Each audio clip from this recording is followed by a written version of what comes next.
What's up, everybody? This is Aftermath on the Sportsnet YouTube. My name is Nug Nargang. How are you? I'm fine. And as always, we're joined by former WWE referee Jimmy Corderas, former WWE superstar Anthony Corelli, and Sportsnet.ca's own Kevin Mickey.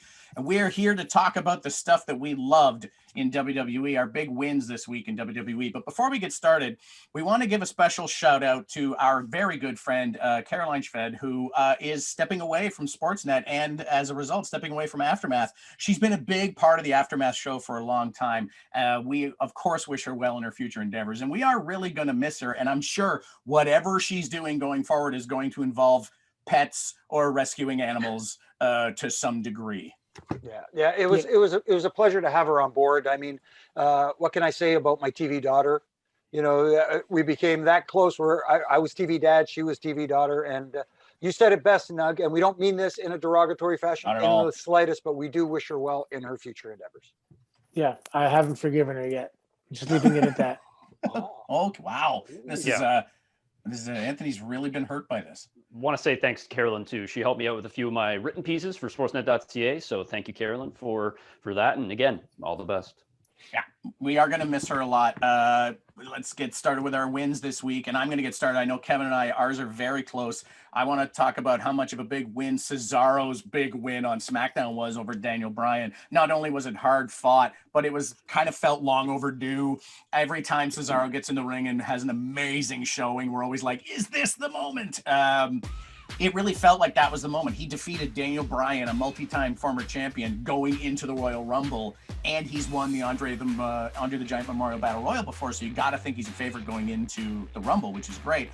But also, for me, the match was so good. I liked a wrestling match on a wrestling show, and it was two guys that, even if you go into the ring with a game plan, it looked like these two guys just didn't have a game plan and they just went with whatever was happening. Oh, that happened? I'm going to respond with this. I'm reversing this into this. I'm going to pull this crazy move out I never do.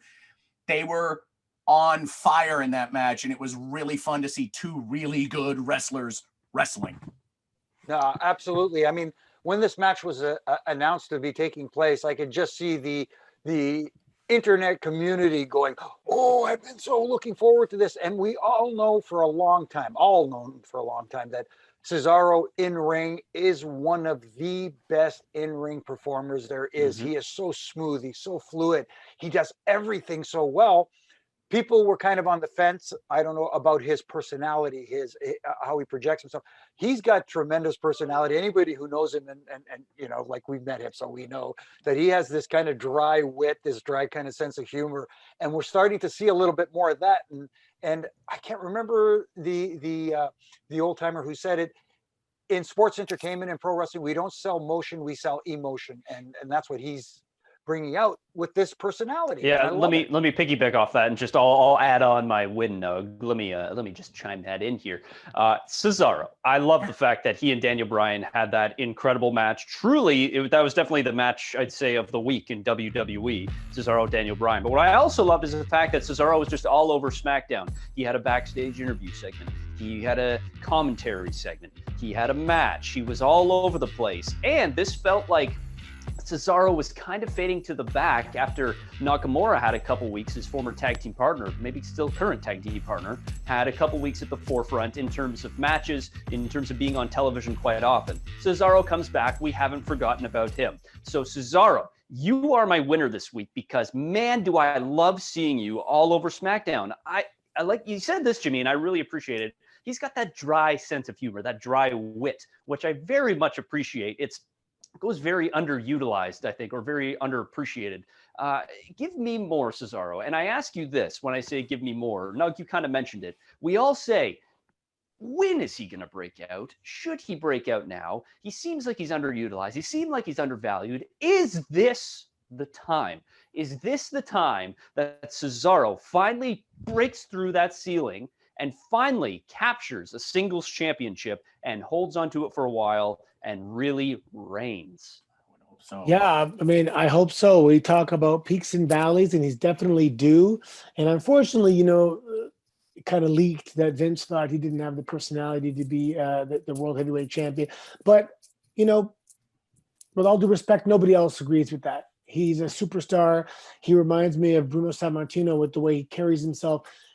I've never heard Cesaro say anything that made me roll my eyes. Like, he's just an intelligent, classy guy. I think he would do the title justice, and he's a blue chip stock. You can cash him in at any single time. He's ready, and he's going to be a class act, grade A, top shelf, top tier, whatever you want to call it. Cesaro is that guy.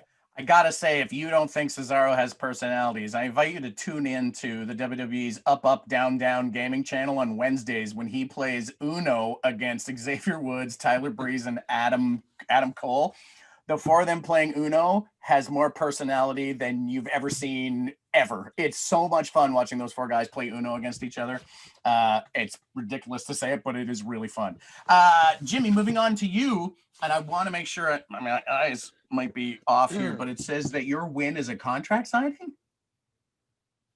Yes, you're not hallucinating there, Nug. My win is this past Friday's contract signing between Roman Reigns and who we thought would be Adam Pearce, and we got that little curveball thrown at us at the end. But I love the way that this played out throughout the entire show. There were little bits and pieces.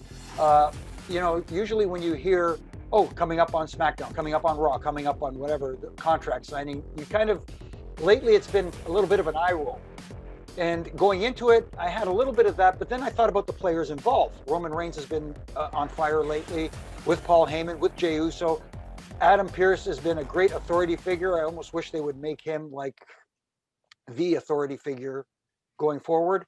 But again, everybody in this scenario played their role perfectly. They kept me interested. The curveball at the end, now we get Kevin Owens in that match as opposed to Adam Pearce. I thought, as far as contract signings go, it was different from what normally is presented, and I enjoyed it and was entertained. Yeah, by it. I think one big thing in this whole scenario is the strong supporting roles that are being played by Paul Heyman, Jey Uso, Adam Pearce, and then the two main characters are obviously doing their job, but it makes for some really good television in general. I think I'm a little worried about Paul Heyman. Heyman's job was to read the contract, and he clearly didn't. Or it's a standard WWE contract, and they didn't pay much mind to it. But Paul Heyman said it was handled. Roman considered it handled, and then there was the big switcheroo at the end. Roman Reigns will not accept that he got tricked. That didn't happen. Paul Heyman didn't do his job, and I think Paul Heyman's going to have hell to pay on Friday. But at the end of the day, what is it that is said since day one? Card subject to change. Card subject to change. Seems like Paul should have known that. Come on, Paul. I mean, he's been there a while. He should know. Yeah, Anthony, moving on to your win. It's the transformation of Alexa Bliss. Yeah, I mean, I said it for a long time that Asuka's just so far ahead of everybody technically that it almost takes away from your suspension of disbelief when she has any offense done to her, because she could just reverse it and put you in a submission and stretch you and all that stuff. But now all of a sudden we have a reason why somebody could go toe to toe with her, because she is possessed, because there is some sorcery involved that's going to elevate her from a human to a super being, perhaps. Interesting. It's definitely very interesting. And here's what I like about Alexa. She has shown great transformation in going from the goddess into the demon-ess of sorts, what she's turning into now. And it's cool. It's very different. And I'm enjoying the fact that we're seeing somebody finally challenging Asuka for that championship. However, I will say this, and this in the television industry, ladies and gentlemen, is what we call a tease. In our fails this week, I will talk about how I actually wasn't such a fan of that main event match on Raw. Tune into the fails to see what I mean. Guys, back to you. I can see both sides. I mean, Alexa looked like $1 million. Alexa looked like an unstoppable killing machine, classic horror movie monster. Something's up with Alexa, like a possessed Annabelle doll or whatever. But it didn't make Asuka look that great. And I have to say, I was a little taken aback by that. But in a world where The Undertaker was an undead wizard for 30 years, it's fine. Yeah, sorcery never hurts your perceived stock value. No. Exactly. No, that's true. But at the same time, like you said, Nug, I didn't like that. I felt that the ending of that match did absolutely nothing to help Asuka going forward.